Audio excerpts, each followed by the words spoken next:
குயில் வந்து காக்காயோட முட்டைகளோடு தன்னோட முட்டைகளை வச்சுட்டு போடுறது அப்படின்னு நினைக்கணும் இல்லையா? அது தன்னோட கடமையை செய்யறதில்லை. அது காக்காயை வளர்க்க வைக்கிறது தன்னோட முட்டைகளெல்லாம் குஞ்சுகளெல்லாம் அப்படின்னு நினைக்கிறோம் இல்லையா? அது பார்க்க சுலபமாக இருக்க மாதிரி தான் நமக்கு தெரியுது. ஆனால் அது ஒன்றும் சுலபம் இல்லை. முதல்ல இது முட்டையை வைக்கிறதுக்கு காக்கா முதல்ல முட்டை போட்டு அடைக்காக்கணும். அது அடைக்காத்துட்டு இதோட முட்டையை கொண்டு போய் வச்சு அது கொத்திடும். அதனால் அந்த பெண் குயில் என்ன பண்ணும், ஆண் குயில் அழைச்சின்னு போய் காக்கா போய் சீண்ட சொல்லும். காக்கா சீண்டுனா காக்கா பறந்து போகும்.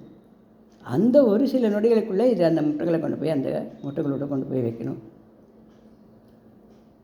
இல்லையா?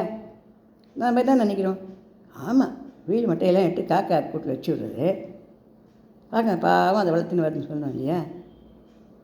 செயல்கள் எதுவுமே சுலபமானது இல்லை. எல்லாமே கஷ்டப்பட்டால் தான் பலன்.